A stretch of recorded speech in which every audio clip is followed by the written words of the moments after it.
My neighbor reported me to the IRS out of spite. The audit they triggered didn't find anything wrong with me, it found something very wrong with him. For context on the spite, Dennis and I had been in a low-grade Cold War for 18 months over a shared drainage ditch between our properties. Water pooled on his side during heavy rain and he was convinced, despite two separate contractor assessments, that it was my fault. I disagreed. We had stopped waving. That was the extent of it, two adults not waving at each other until the IRS letter arrived. I knew immediately it was him. The timing lined up perfectly with a bad week for the drainage situation, and Dennis was the kind of man who kept a notepad by his front window. I'd seen him writing in it. I'd assumed he was birdwatching.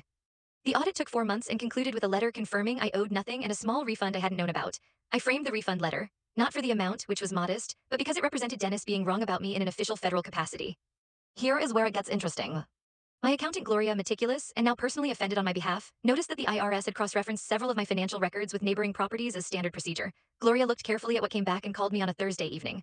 "I think you should come in tomorrow morning," she said. What the cross-referencing flagged was a pattern of unreported income connected to Dennis's property. Dennis had been operating an informal short-term rental out of his back unit for years, cash only, nothing declared, a quiet little side business humming along while he blamed me for his drainage problems. Gloria reported it. She was legally obligated to and also, I suspect, personally motivated because Gloria has a strong sense of order and Dennis had disrupted it.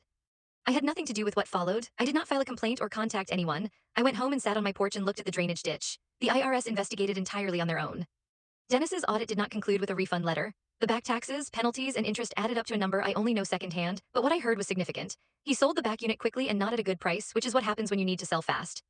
We've never discussed any of it, but last spring, without any conversation or agreement, a drainage contractor showed up and regraded the ditch properly. Dennis paid for it. I watched from my kitchen window and confirmed it with the contractor. The water drains correctly now, both sides. I've started waving again when I see him. He doesn't wave back yet. I'm not in a hurry.